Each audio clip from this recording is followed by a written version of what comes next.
சம வேலைக்கு சம ஊதியம் வழங்க வலியுறுத்தி சென்னை கோட்டை ரயில் நிலையம் அருகே இடைநிலை பதிவு மூப்பு ஆசிரியர்கள் போராட்டத்தில் ஈடுபட்டுள்ளனர். இது தொடர்பான கூடுதல் தகவல்களை செய்தியாளர் வினோத் வழங்க கேட்கலாம்.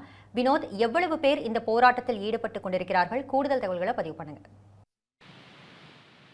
வணக்கம் நிவேதா. சம வேலைக்கு சம ஊதியம் வழங்க கோரி சென்னையில் தொடர்ந்து 30வது நாளாக இடைநிலை பதிவு மூப்பு ஆசிரியர்கள் போராட்டத்தில் ஈடுபட்டு வருகிறார்கள். குறிப்பாக தமிழகம் முழுவதும் இருக்கக்கூடிய இடைநிலை பதிவு மூப்பு ஆசிரியர்கள் தலைநகரமான சென்னையில் தொடர்ந்து 30 நாளாக போராட்டம் என்பதை முன்னெடுத்து வருகிறார்கள். குறிப்பாக திமுகவின் தேர்தல் வாக்குறுதியான 181 நிறைவேற்ற கோரிதான் இடைநிலை பதிவு மூப்பு ஆசிரியர்கள் தொடர்ந்து போராட்டம் என்பதை நடத்தி வருகிறார்கள். அதன் ஒரு பகுதியாக தான் இன்று 30வது நாளாக சென்னை கோட்டம் ரயில் நிலையம் அருகே சுமார் 1000க்கும் மேற்பட்ட இடைநிலை பதிவு மூப்பு ஆசிரியர்கள் தற்போது போராட்டத்தில் ஈடுபட்டு வருகிறார்கள்.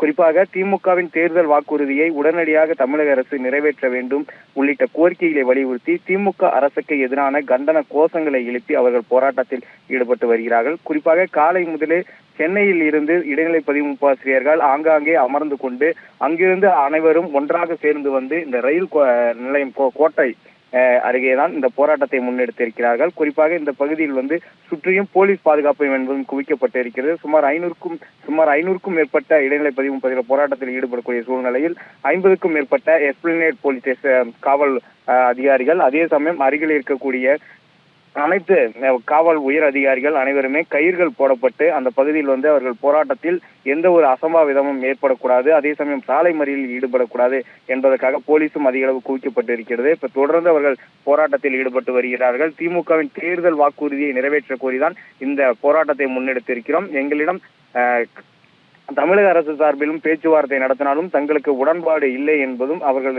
தெரிவிக்கக்கூடிய முக்கிய ஒரு குற்றச்சாட்டாகவே இருக்கின்றது. குறிப்பாக அவர்கள் தங்களுக்கு நாங்கள் கேட்கக்கூடிய எங்களது கோரிக்கையை நிறைவேற்றாமல் அவர்களே வேறொரு நிலைப்பாடை எடுக்கிறார்கள் என்ற குற்றச்சாட்டை முன்வைக்கிறார்கள். தொடர்ந்து 30வது நாளாக இந்த சென்னை கோட்டை ரயில் நிலையம் அருகே போராட்டத்தை முன்னெடுத்திருக்கிறார்கள். குறிப்பாக இந்த போராட்டத்தில் ஈடுபடக்கூடிய இடைநிலை பதிவு மூப்பு ஆசிரியர்கள் 30 நாட்கள், அதாவது கடந்த 29 நாள், நேற்று வந்து 29வது நாளாக போராட்டம் நடத்தியிருந்தார்கள். அவர்கள் மீதும் எஸ்பிளனேட் போலீஸ் ஸ்டேஷன் காவல் நிலையினர் போலீசார் அவர்கள் மீதும் வழக்கு பதிவு செய்திருக்கிறார்கள். குறிப்பாக 3 பிரிவின் கீழ் வழக்கு பதிவு செய்திருக்கிறார்கள். அதாவது போக்குவரத்துக்கு இடையூறாக இருப்பது, அதே சமயம் சட்டவிரோதமாக கூடுதல், சென்னை மாநகர காவல் சட்டம் உள்ளிட்ட 3 பிரிவின் கீழும் அவர்கள் மீதும் வழக்கு பதிவு செய்யப்பட்டிருக்கிறது. குறிப்பாக நேற்று போராட்டம் நடத்திய சுமார் 700 பேர்கள் மீது வழக்கு பதிவு என்பது செய்யப்பட்டிருக்கிறது. இந்த நிலையில் இன்றும் 500க்கும் மேற்பட்ட இடைநிலை பதிவு மூப்பு ஆசிரியர்கள் கூடியிருக்கிறார்கள். அவர்கள் மீதும் வழக்கு பதிவு என்பது நாளை செய்யப்படும் எனவும் எதிர்பார்க்கப்படுகிறது. இந்த சூழ்நிலை தான் தற்போது இடைநிலை பதிவு மூப்பு ஆசிரியர்கள் போராட்டத்தில் ஈடுபட்டு வருகிறார்கள். நிவேதா.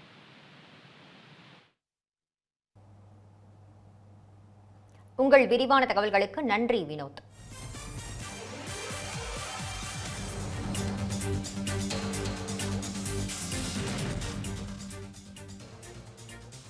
இந்த பண்டிகை நாட்களை முன்னிட்டு வில்லா மனைகளை முன்பதிவு செய்து ஸ்டாம்ப் டியூட்டியில் 50% வரை தள்ளுபடி பெறுங்கள். Premium villa plots across Tamil Nadu from 4.5 lakhs to 3 crores.